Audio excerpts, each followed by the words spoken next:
यदि पृथ्वी पर मानव का अस्तित्व समाप्त हो जाए तो क्या ग्लोबल वार्मिंग खत्म हो जाएगी या यह उसी तापमान पर रहेगी जो अभी है? क्या ग्लोबल वार्मिंग को उल्टा भी किया जा सकता है? कुछ जलवायु परिवर्तन के लिए मनुष्य जिम्मेदार हो सकते हैं, लेकिन बिजली के प्रकाश, गूगल कारों, आधुनिक चिकित्सा और हजारों अन्य चीजों का आविष्कार करने के लिए भी मनुष्य जिम्मेदार हैं। यदि जलवायु परिवर्तन के लिए मनुष्य जिम्मेदार हैं, तो क्या यह पृथ्वी के लिए बेहतर होगा यदि मानवता विलुप्त हो जाए? सबसे पहले, पृथ्वी पर कोई फर्क नहीं पड़ने वाला यदि मनुष्य विलुप्त हो भी जाए तो। जब एक क्षुद्रग्रह ने डायनासोरों को मार डाला और वे विलुप्त हो गए, उनके खत्म होने से पृथ्वी पर कोई फर्क नहीं पड़ा। भले ही अब तक मौजूद सभी प्रजातियों में से 99% से अधिक प्रजाति विलुप्त हो चुकी हैं। इस सब के बाद भी पृथ्वी का अस्तित्व है। क्या यह सच है कि यदि हम ग्लोबल वार्मिंग को नहीं रोकते हैं तो पृथ्वी का तापमान इस हद तक बढ़ जाएगा और मनुष्य इस ग्रह पर जीवित नहीं रह पाएंगे? यदि हाँ, तो ऐसा होने तक हमारे पास कितना समय है? क्या कुछ अरब वर्षों में सूर्य पृथ्वी को नष्ट कर देगा? धरती का बढ़ता तापमान क्या पौधों और जानवरों को विलुप्त कर देगा? और जब यही नहीं रहेंगे तो मनुष्य ही कहां से रह पाएगा? ये भी सच है कि केवल मनुष्य ही पारिस्थितिकी तंत्र की परवाह करते हैं और एक प्रबुद्ध सभ्यता का निर्माण करते हैं। क्या आप जानते हैं कि पृथ्वी के अस्तित्व में आने से लेकर अरबों वर्षों तक यहाँ मानव का अस्तित्व नहीं था? वैज्ञानिकों के अनुसार पृथ्वी करीब 4.6 अरब साल पहले अस्तित्व में आई, जबकि आधुनिक मानव का इतिहास ज्ञात साक्ष्यों के अनुसार 2 से 3 लाख वर्ष पुराना है।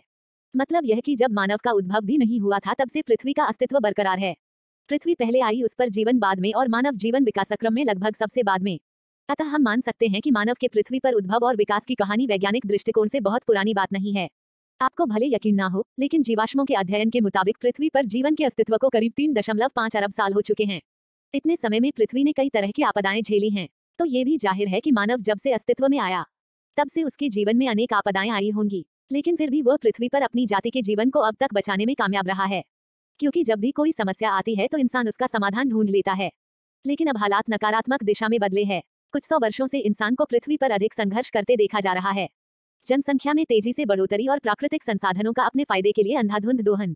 समस्या यहीं से शुरू हुई। मानव यह जानता है कि यदि हम इसी रफ्तार से संसाधनों का दोहन करते रहेंगे तो आने वाली पीढ़ियों के लिए कुछ नहीं बचेगा, क्योंकि प्राकृतिक खनिज और संसाधन करोड़ों वर्षों की प्रक्रिया के बाद बनते हैं।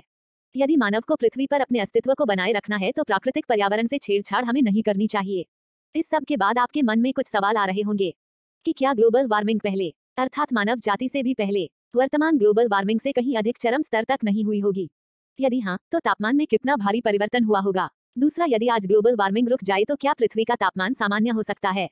और उसको कितना समय लगेगा? यदि मनुष्य विलुप्त हो जाएं, तो पृथ्वी ग्लोबल वार्मिंग से कितनी जल्दी उबर पाएगी? आइए इन सभी प्रश्नों के जवाब तलाशते हैं। हाँ, पृथ्वी के इतिहास में ग्लोबल वार्मिंग पहले भी कई बार हो चुकी है। लगभग 20,000 वर्षों की अवधि में पृथ्वी का तापमान लगभग 5-8 डिग्री सेल्सियस बढ़ गया था।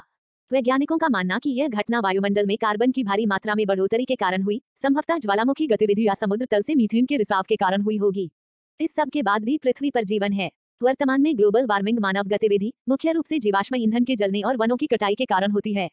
पूर्व औद्योगिक काल के बाद से पृथ्वी का तापमान लगभग 1 डिग्री सेल्सियस बढ़ गया है, और यदि ग्रीनहाउस गैस उत्सर्जन कम नहीं हुआ तो इस सदी के अंत तक इसमें 1.5 डिग्री सेल्सियस की वृद्धि हो सकती है, जिससे भयंकर तबाही हो सकती है। ग्लोबल वार्मिंग से भोजन और पानी की कमी हो सकती है। यदि ग्लोबल वार्मिंग रुक जाए तो पृथ्वी कुछ दशकों बाद फिर से ठंडी हो सकती है, जैसा हम कोरोना महामारी के दौरान भी अनुभव कर कुछ है, जब मनुष्य अपने घरों में बंद होकर बैठ गया था। और यदि मनुष्य पृथ्वी से पूरी तरह विलुप्त हो जाएं, जिस प्रकार अनेक प्रजातियां अब तक विलुप्त हो चुकी हैं, तो क्या उस वक्त पृथ्वी का अस्तित्व रहेगा? क्या तब यहाँ जीवन संभव है? हाँ, संभव है। यदि जीवन पर ऐसा भीषण खतरा पैदा हो भी गया तब भी पृथ्वी से पूरी तरह जीवन का अस्तित्व खत्म नहीं हो पाएगा। उम्मीद है अब आपको आपके सभी जवाब मिल गए होंगे। इस वीडियो को देखने के लिए आपका धन्यवाद। इसी प्रकार की नई जानकारी प्राप्त करने के लिए कृपया हमारा चैनल सब्सक्राइब करें और बेल आइकॉन दबाना ना भूलें।